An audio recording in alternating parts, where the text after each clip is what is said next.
Continuando con el curso precoloquio, vamos a hablar ahora sobre el rol o papel que juega el laboratorio durante la pandemia, ahora decretada endemia.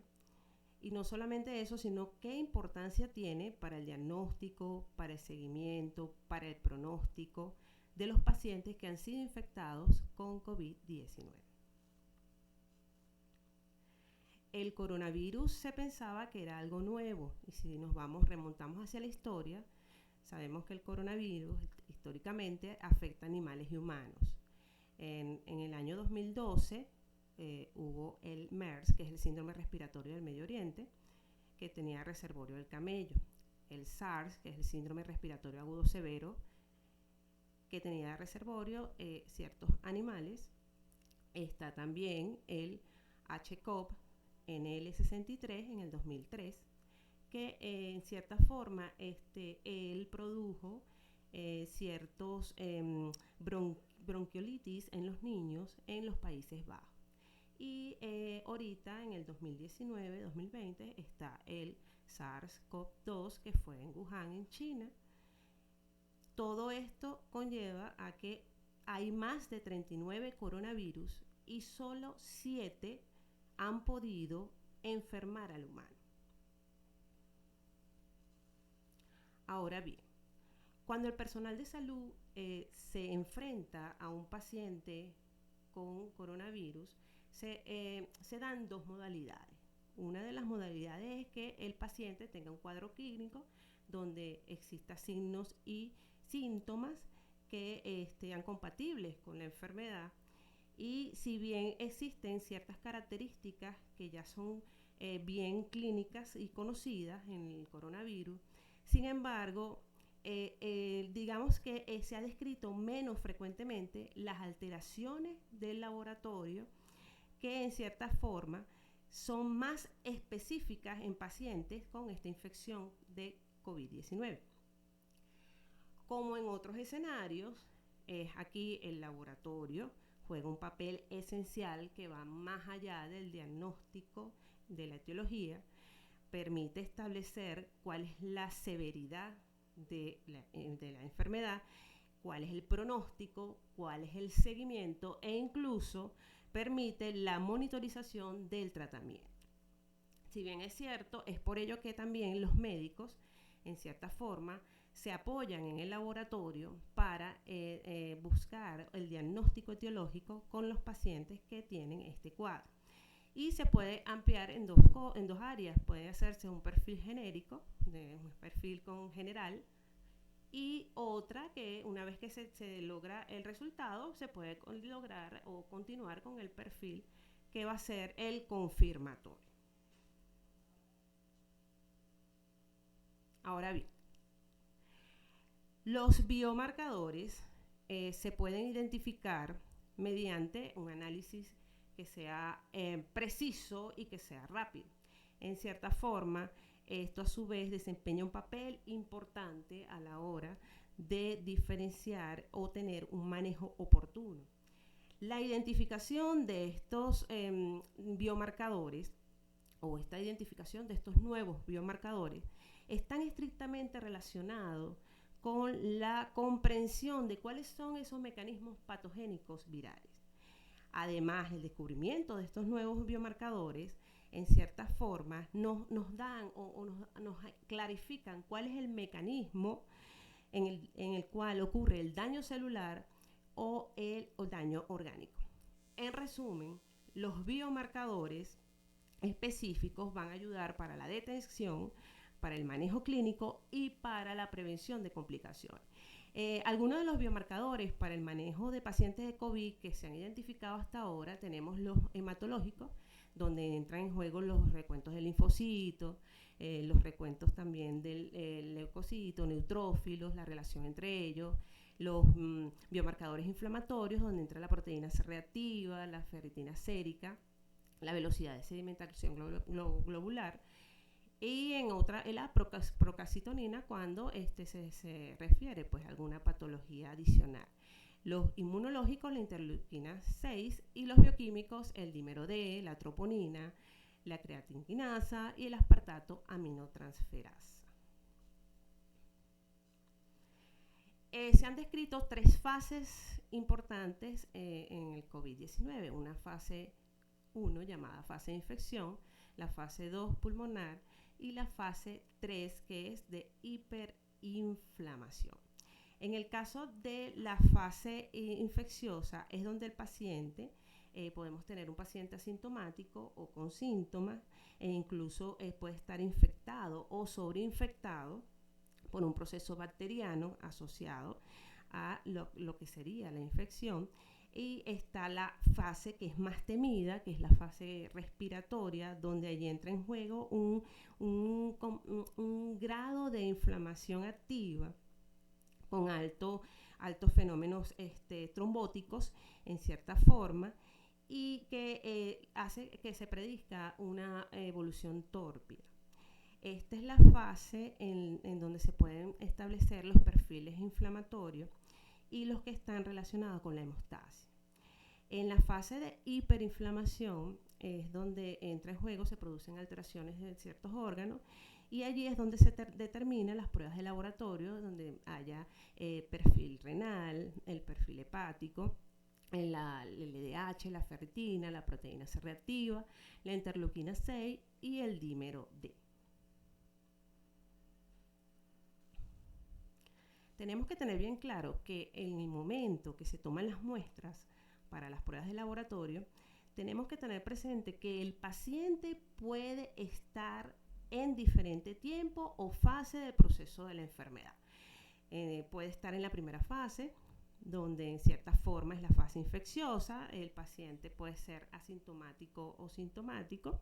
En esta fase se realiza el perfil de laboratorio, así como las pruebas rápidas. En el caso de la segunda fase, que es la inflamatoria, allí en cierta forma lo que se busca es de determinar ciertas pruebas que vayan o nos indiquen cuál es el comportamiento del paciente ante este virus, y dentro del cual encontramos la PCR, las interleuquinas y las pruebas que en cierta forma son hemostáticas en el paciente. Y en la fase 3, llamada convalescencia, donde el paciente puede recuperarse de forma absoluta o puede en cierta manera quedar con secuelas dependiendo de la severidad y del pronóstico. Se hacen exámenes de pronóstico y dependiendo de la evolución de los resultados. Durante la fase infecciosa, recordemos de que estamos tratando con una infección viral, en donde vamos a encontrar alteraciones de la fórmula leucocitaria. En su mayoría vamos a tener leucopenia, vamos a tener linfopenia.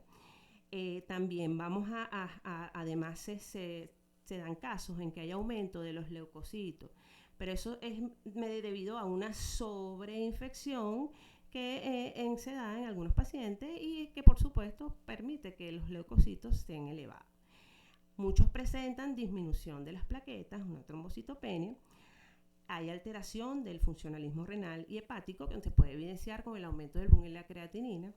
Además hay alteración del funcionalismo renal, también del funcionalismo hepático, y por supuesto también hay alteraciones de los tiempos de coagulación. En cierta forma, esto es indicativo de que la evolución puede complicarse. También existe disminución de la presión parcial de oxígeno. En la fase 2, que es llamada la inflamatoria, todos los elementos activados se elevan, entre los que encontramos las citoquinas, la interleuquina 6, la ferritina sérica. En cierta forma está aumentado también la troponina, aumento de la proteína C reactiva, y en cierto momento la persistencia del aumento del dímero D y la ferritina sérica es la que nos va a decir el pronóstico del cuadro del paciente.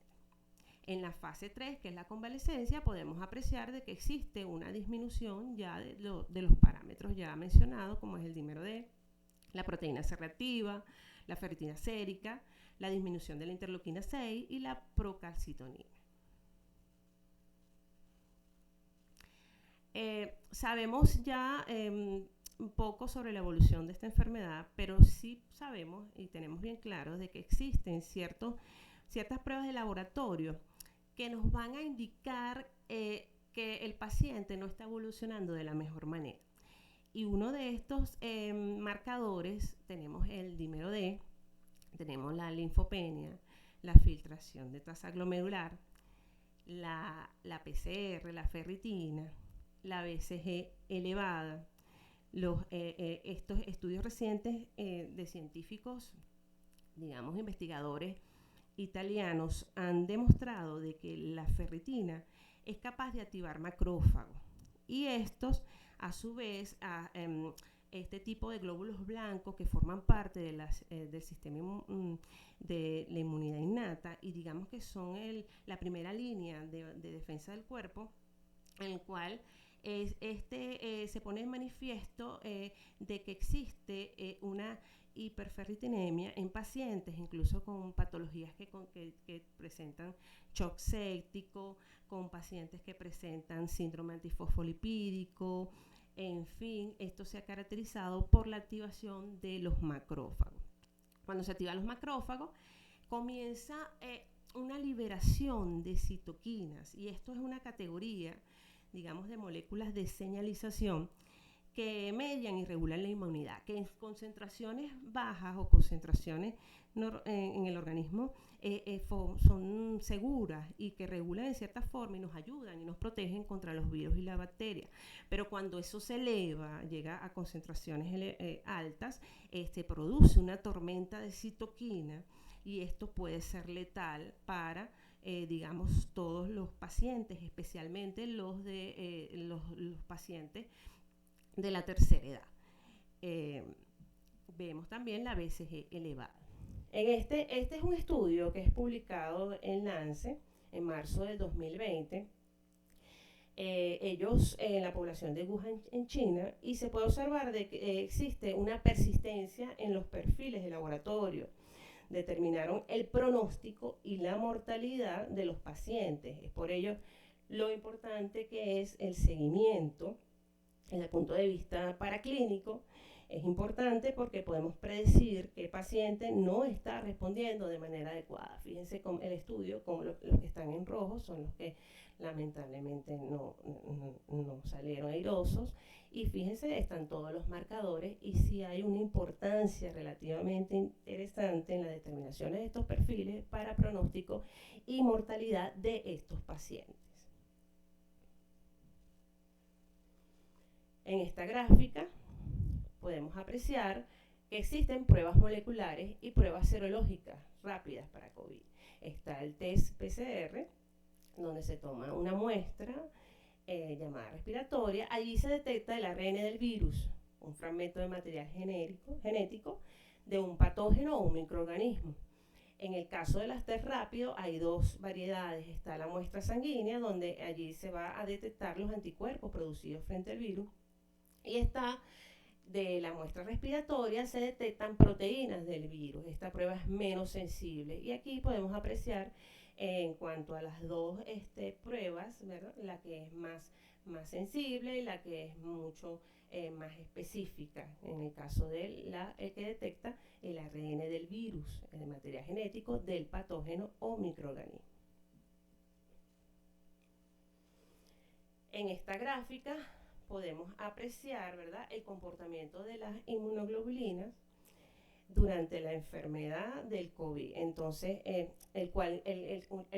la interrogante de oro: ¿cuándo debe realizarse la prueba?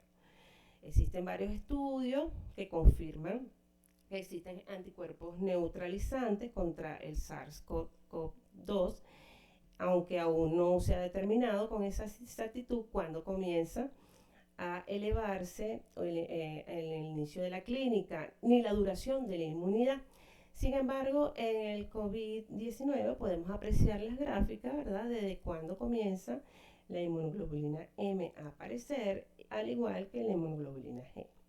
En el cuadro que está al lado se hace, digamos, una correlación de las pruebas, de tal forma de saber en qué condición o cuál es el significado clínico al presentar la prueba de PCR junto con los de los anticuerpos. Podemos evidenciar cuando hay positividad de uno y otro y el significado que esto acarrea. En el caso de que estén las tres positivas, el paciente tiene la etapa activa de la infección y bueno, ahí podemos apreciar los diversos significados clínicos en correlación con las pruebas de serología y las pruebas moleculares. ¿Por qué hacerse los test del coronavirus? Solo hay un modo de volver a la normalidad en el ámbito laboral, en el familiar, es simplemente estar seguro de no transmitir el coronavirus, es hacerse la prueba, garantizar la ausencia total del virus y la imposibilidad de contagiarse, sin olvidar también las medidas de prevención, como es el aislamiento social, el uso del tapabocas, y después retornar poco a poco a la normalidad. Gracias por cuidarte y quedarte en casa y por prestar atención a la charla del día de hoy.